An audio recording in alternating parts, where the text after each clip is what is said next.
दोस्तों, एक लड़का और एक लड़की की शादी को मात्र 15 दिन ही हुए थे। तभी दोस्तों शादी के 15 दिन बाद पत्नी अपने पति की हत्या करवाने के लिए गुंडों को सुपारी देती है। दोस्तों, जिस घर में खुशी का माहौल था, जिस घर में मात्र कुछ दिन पहले शहनाइयाँ बज रही थी, ठीक उसी घर में शादी के 15 दिन बाद कुछ ऐसा हादसा हो जाता है जिसकी वजह से पूरे परिवार वालों के पैरों तले जमीन खिसक जाती है। दोस्तों, आप लोग सोच भी नहीं सकते हैं कि एक पत्नी अपने पति को इतनी बेरहमी से मरवा सकती है। दोस्तों, जब आप लोग इस पूरी घटना को सुनेंगे तो आपके भी रोंगटे खड़े हो जाएंगे। दोस्तों, अभी कुछ दिन पहले मेरठ में ठीक ऐसा ही हादसा हुआ था, शायद आप लोग जानते होंगे। और आप लोग क्या, पूरे दुनिया वाले ही जानते होंगे, जो मेरठ में मुस्कान अपने प्रेमी के साथ मिलकर अपने पति की हत्या करवा दी थी। दोस्तों, ये कहानी सेम टू सेम वैसे ही है, यानी कि उससे 4 कदम आगे ही है। दोस्तों, इस कहानी की शुरुआत होती है एक लड़के से जिसका नाम दिलीप कुमार था। दोस्तों, दिलीप की उम्र 24 साल थी और दिलीप मूल रूप से मैनपुरी जिले के भोगाव कस्बे का रहने वाला था। दोस्तों, दिलीप के पिताजी का नाम विजय कुमार है और विजय कुमार का घरेलू बिजनेस है जिसमें 10 क्रेन उनके पास है और 12 हाइड्रा है। और इन लोगों का घरेलू कारोबार है जो दिलीप और उसके पिताजी मिलकर संभालते हैं। दोस्तों, मैं आपको बता दूं कि दिलीप बहुत मेहनती लड़का है, घर वालों की बहुत इज्जत करता है। लेकिन दोस्तों, जब दिलीप की उम्र 27 साल की हो जाती है तो दोस्तों उसके घर वाले सोचते हैं कि हमारा लड़का अब बड़ा हो गया है, घर का बिजनेस भी अच्छे से संभाल लेता है, नशा पता भी नहीं करता है, तो क्यों ना अब इसकी शादी करवा दी जाए। अब दोस्तों, जब कुछ दिन का वक्त गुजरता है तो दिलीप की शादी करवाने के लिए रिश्तेदार के कुछ लोगों से मिलजुल कर बातचीत होती है। तो दोस्तों, रिश्तेदार की मदद से एक लड़की का नाम सामने आता है। दोस्तों, उस लड़की का नाम प्रगति होता है। दोस्तों, प्रगति दिखने में बहुत खूबसूरत थी और उसके परिवार वालों की स्थिति बहुत अच्छी थी। यानी कि दोस्तों, प्रगति जिस घर से बिलोंग करती थी उसके घर वाले बहुत अमीर खानदान के रहने वाले थे। दोस्तों, मैं आपको बता दूं कि प्रगति के पापा का उज्जैन में एक स्कूल चलता है और वो लोग बहुत अच्छे घराने के रहने वाले हैं। प्रगति पढ़ाई लिखाई में अच्छी लड़की थी, दिखने में ठीक ठाक थी। तो दोस्तों, दोनों परिवार के लोग मिलते हैं, लड़का लड़की को देखते हैं, पसंद करते हैं और लड़की लड़के को देखकर पसंद करती है। अब दोस्तों, जब दोनों परिवार में रजामंदी हो जाती है तो कुछ इस तरीके से दोनों की शादी की तारीख भी रख दी जाती है। दोस्तों, मैं आपको बता दूं कि शादी की तारीख 5 मार्च 2025 को रखी जाती है। और दोस्तों, मैं आपको बता दूं कि जब दिलीप की शादी प्रगति से तय हो जाती है तो उस समय दिलीप बहुत खुश था और उसके घर वाले भी बहुत ज़्यादा खुश थे। और दोस्तों, धूमधाम से शादी की तैयारियां भी शुरू हो जाती है। लेकिन दोस्तों, किसी को ये बात पता नहीं था कि ये शादी दिलीप की ज़िंदगी की सबसे बड़ी गलती बन जाएगी। क्योंकि दोस्तों, जो प्रगति थी, शादी से पहले उसका अफेयर किसी लड़के के साथ चल रहा था। दोस्तों, मैं आपको बता दूं कि उस लड़के का नाम अनुराग यादव था जो कि प्रगति के गांव का ही रहने वाला था। दोस्तों, इन दोनों के बीच में लंबी लंबी बातें होती थी, मिलना जुलना भी होता था। दोस्तों, जब ये बात प्रगति के पापा को पता चलता है कि उनकी बेटी का किसी के साथ अफेयर चल रहा है तो दोस्तों, प्रगति के पिताजी क्या करते हैं कि जल्दीबाजी में उसकी शादी दिलीप से करवाने का फैसला करते हैं। लेकिन दोस्तों, जब ये बात प्रगति को पता चलता है कि उसके पापा उसकी शादी किसी और से करवाना चाहते हैं तो दोस्तों, प्रगति अपने घर वालों के सामने विरोध करती है और वो कहती है कि पापा, मैं जिससे प्यार करती हूँ मैं उसी से शादी करूँगी। लेकिन दोस्तों, प्रगति के घर वाले उसकी बात को नहीं सुनते हैं, उसका विरोध करते हैं और जोर जबरदस्ती करते हुए प्रगति की शादी दिलीप से करवा दी जाती है। दोस्तों, शादी तो हो जाती है लेकिन प्रगति इस शादी से 1% भी खुश नहीं थी, क्योंकि दोस्तों उसका मन अभी भी अनुराग में ही अटका हुआ था। दोस्तों, वो हर वक्त अनुराग अपने प्रेमी के बारे में सोचा करती थी। दोस्तों, जब शादी हो जाती है तो 2 दिन का वक्त गुजर जाता है। तभी एक दिन दिलीप घर पर नहीं था, किसी काम के सिलसिले से घर से बाहर गया हुआ था। तो प्रगति क्या करती है कि अपने कमरे में अकेली बैठी हुई थी। तभी दोस्तों, प्रगति अपने प्रेमी अनुराग को फ़ोन करती है और फ़ोन करके उसके सामने फ़ोन पर ही फूट फूट कर रोने लगती है। दोस्तों, प्रगति अनुराग से कहती है कि अनुराग, यहाँ पर मेरा मन नहीं लग रहा है, मुझे कुछ भी यहाँ पर अच्छा नहीं लग रहा है, मुझे तुम्हारे साथ रहना है, तुम आओ और मुझे लेकर अपने साथ चलो। लेकिन दोस्तों, अनुराग प्रगति को समझाता है कि प्रगति देखो, तुम्हारी शादी हो चुकी है, नया नया रिश्ता है, शायद भगवान को यही मंजूर था, अब तुमको अपने पति के साथ ही रहना पड़ेगा। लेकिन दोस्तों, जो प्रगति है उसकी बात को नहीं मानती है, उसका विरोध करती है और उसको धमकी भी देती है कि अनुराग, अगर तुम यहाँ पर मुझे लेने के लिए नहीं आओगे तो मैं तुमको फंसा दूंगी और तुम्हारे ऊपर केस कर दूंगी और तुमको झूठा केस में फंसाकर जेल में डलवा दूंगी कि मेरे साथ तुम बलात्कार किए हो। अब दोस्तों जब ये बात अनुराग सुनता है तो उसको डर लगने लगता है। दोस्तों अनुराग प्रगति को अपनी बातों में उलझाता है, अपनी बातों में उसको फंसाता है और धीरे धीरे दोनों के बीच में एक ऐसी प्लानिंग बनती है जिसको जानकर आप लोगों के होश उड़ जाएंगे। दोस्तों मैं आपको बता दूं ना कि शादी की पहली रात जो दिलीप था वो अपनी पत्नी यानी कि प्रगति को मुंह दिखाई की रस्म में लगभग 1 लाख रुपए कैश दिया था और कुछ गहना भी दिया था। दोस्तों प्रगति वो पैसा और वो सारा का सारा गहना अपने पास रखी हुई थी। जब प्रगति अनुराग से बातचीत करती है तो दोनों के बीच में ये बात होता है कि दिलीप को रास्ते से हटा दिया जाएगा, उसके बाद हम दोनों एक साथ रहेंगे। अब दोस्तों प्रगति क्या करती है कि अनुराग जो मुंह दिखाई की रस्म में पैसा और जो जेवर गहना वगैरह दिया था, अब दोस्तों प्रगति वो सारा का सारा पैसा, सारा का सारा गहना क्या करती है कि अपने प्रेमी अनुराग यादव को दे देती है।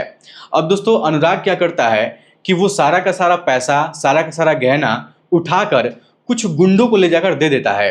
दोस्तों अनुराग उन भाड़े के गुंडों से बात कर लेता है कि जब मैं तुमको बताऊंगा तब तुम लोगों को इस घटना को अंजाम देना है।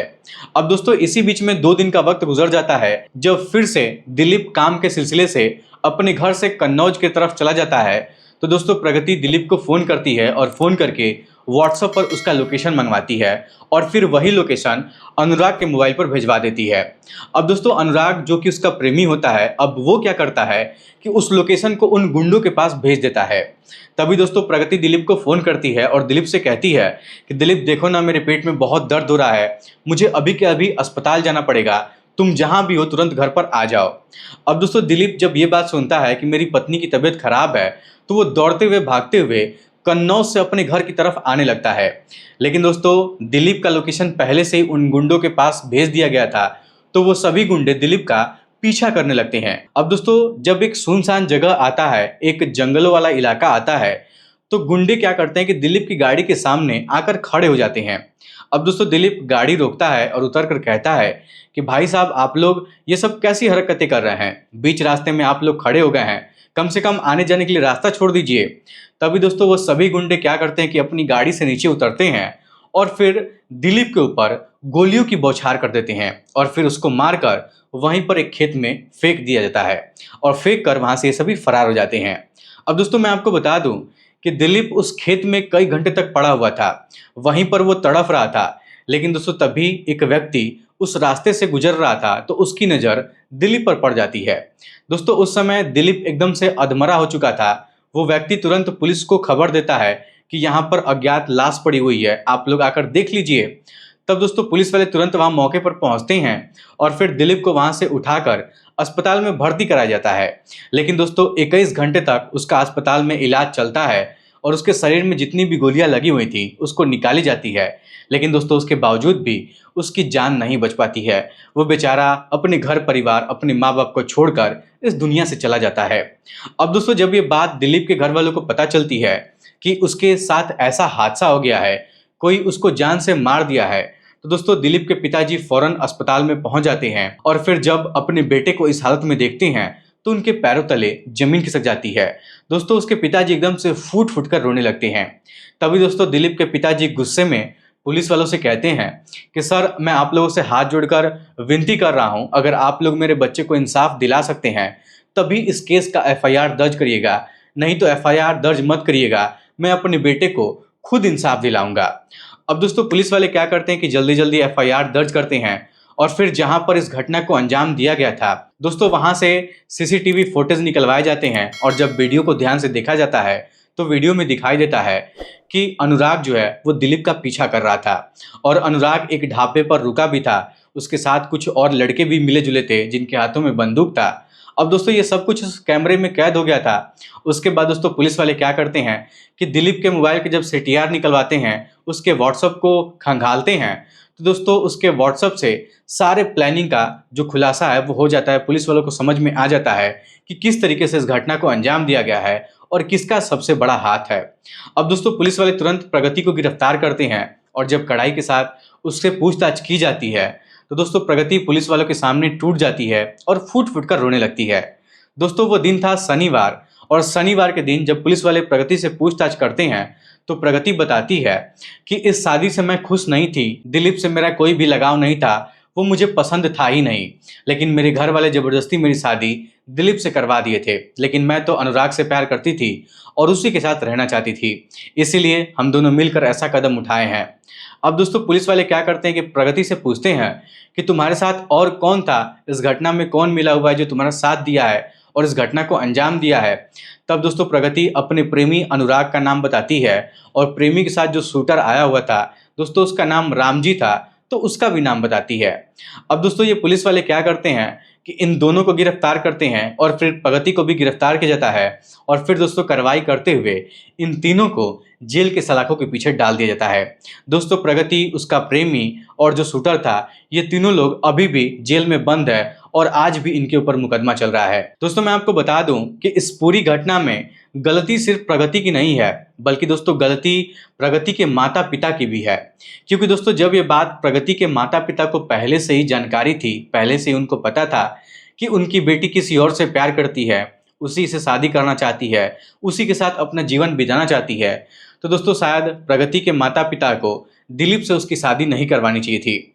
या फिर दोस्तों अगर प्रगति इतना ही अच्छी थी, वो अपने प्रेमी के साथ रहना चाहती थी, तो जैसे वो अपने माता पिता को बताई थी कि मैं दिलीप से शादी नहीं करूंगी, मैं अनुराग से प्यार करती हूँ, उसी से शादी करूंगी, ठीक दोस्तों उसी तरीके से अगर शादी से पहले ये बात प्रगति दिलीप से बता दी होती कि दिलीप देखो मैं तुमसे शादी नहीं करना चाहती हूँ, मैं किसी और से प्यार करती हूँ, उसी के साथ रहना चाहती हूँ, तो दोस्तों शायद हो सकता था कि जो दिलीप है वो प्रगति का सपोर्ट किया होता, उससे शादी नहीं किया होता। लेकिन दोस्तों कहते हैं ना कि किस्मत में जो कुछ भी लिखा होता है ना, वो एक ना एक दिन आपके साथ होकर ही रहेगा, ना तो उसको भगवान टाल सकते हैं और ना ही कोई इंसान टाल सकता है। दोस्तों इस घटना को सुनने के बाद आप लोग प्रगति, उसके प्रेमी और उस शूटर और प्रगति के परिवार के बारे में क्या कहना चाहेंगे? अपना जवाब हमें कमेंट बॉक्स में जरूर बताइएगा। फिलहाल आज के इस वीडियो में इतना ही। वीडियो पसंद आया तो वीडियो को लाइक, चैनल सब्सक्राइब जरूर करिएगा। आप सभी लोगों का बहुत बहुत धन्यवाद।